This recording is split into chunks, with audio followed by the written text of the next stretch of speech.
Después de haber desarrollado esta clase de historia sobre la gran inmigración, vamos a realizar una conclusión recopilando todas las informaciones que cada grupo fue investigando y fue exponiendo. Vamos a comenzar analizando las causas de esta gran inmigración. Las causas fueron básicamente el modelo agroexportador, que exigía una gran cantidad de mano de obra, la división internacional del trabajo y también el desarrollo de la revolución del transporte en cuanto a los barcos de vapor que permitían que vengan los inmigrantes, y también en cuanto al ferrocarril. Y también las causas de los inmigrantes, por qué venían a nuestro país.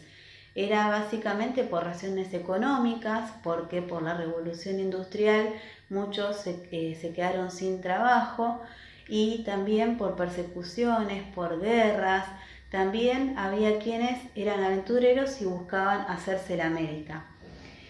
¿Qué medidas tomó el Estado para propiciar esta inmigración? Hubo una gran cantidad de medidas, por ejemplo, la generación del Hotel de los Inmigrantes, para que los inmigrantes cuando vinieran puedan alojarse allí algunos días. También hacían publicidades en agencias de viajes en los distintos países de Europa para llamarlos, para que vengan acá, hablando de las bondades de nuestro país.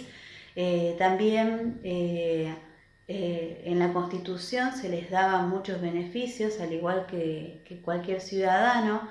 garantías para todos los habitantes del mundo que quieran venir a habitar a nuestro país, y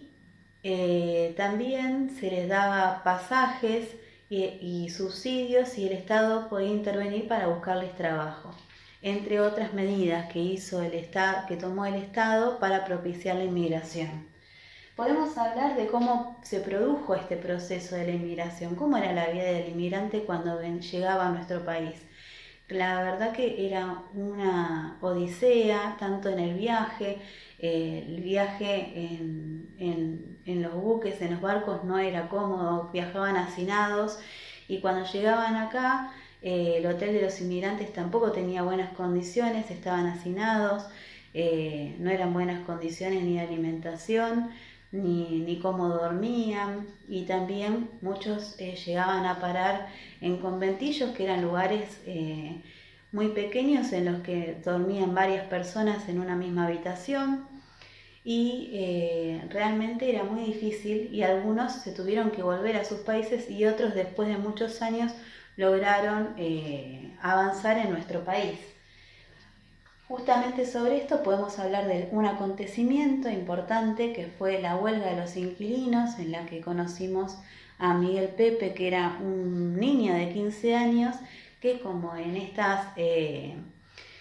huelgas no estaban los hombres porque estaban trabajando, estaban a cargo las mujeres y los niños en estas huelgas, y lo que exigían era que no se les cobrara tanto, porque una habitación tan pequeña y compartida y con tantas malas condiciones las cobraban más caras de lo que estaban en Londres. Y, por ejemplo, también podemos hablar de qué pasaba en los pueblos originarios durante este modelo agroexportador. En este tiempo se produjo la llamada conquista del desierto, que fue un genocidio a los pueblos originarios, y estaba instalada la idea de barbarie, la de civilización y barbarie, que se entendía, lo que se esperaba desde el gobierno era que venga de Europa la élite que ellos pensaban que iban a venir, en comparación de la barbarie que para ellos representaban los pueblos originarios, ya que no valoraban la diversidad cultural que ellos tenían.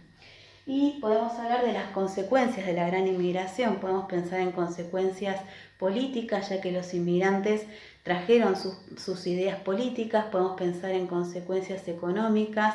debido al aumento de la mano de obra y también de la explotación que tenían. También podemos pensar en consecuencias culturales de la gran diversidad cultural, y podemos pensar a la inmigración como una continuidad, ya que hasta el día de hoy seguimos recibiendo, y es una característica de nuestro país, que recibimos a todos aquellos que quieran habitar nuestro suelo.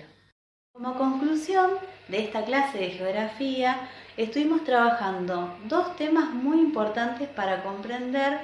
la gran inmigración que ya estuvimos trabajando en la clase pasada, pero esta clase la estamos analizando desde el punto de vista geográfico. Estos dos temas fundamentales son la división internacional del trabajo y el desarrollo regional diverso. En cuanto a la división internacional del trabajo, esto fue producto de la revolución industrial que produjo una gran transformación económica a nivel mundial. Hizo que algunos países se encargaran, debido a su mayor desarrollo industrial y su mayor poder económico, como por ejemplo Gran Bretaña y Francia, que tenían un gran desarrollo industrial y que tenían colonias en Asia, en África, hacía que estas colonias se dedicaran a la producción de materia prima y ellos se encargaran de la manufacturación de estos productos a nivel industrial.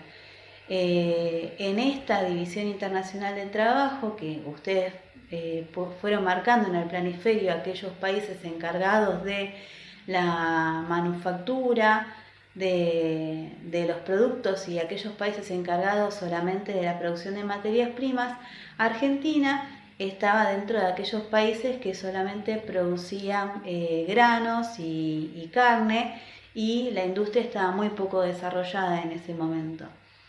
Esto produjo en nuestro país que necesitáramos de la mano de obra, y es a raíz de esto que se desarrolla la gran inmigración debido a las medidas que fue tomando el Estado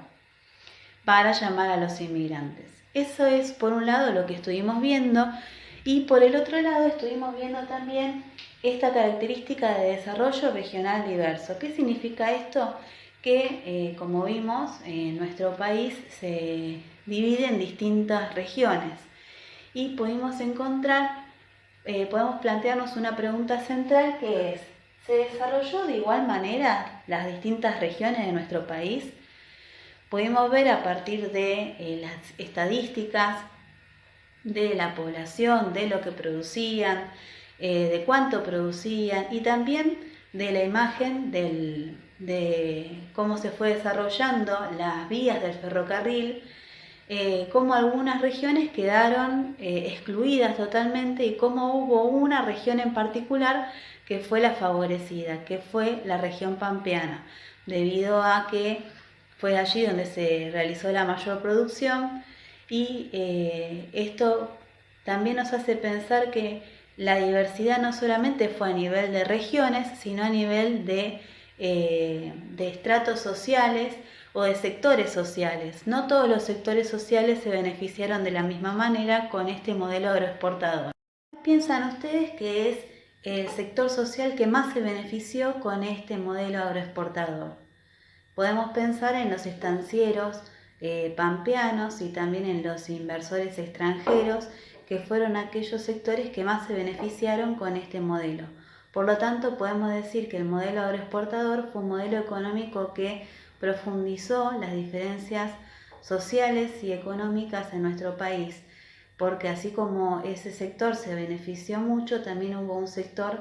que realmente fue muy excluido, que fueron los pueblos originarios y también los inmigrantes que fueron llegando y que, como vimos, tuvieron que pasar una gran cantidad de penurias al llegar a nuestro país. Algunos se tuvieron que volver y otros, a partir de mucho esfuerzo, pudieron construir su vida acá en Argentina.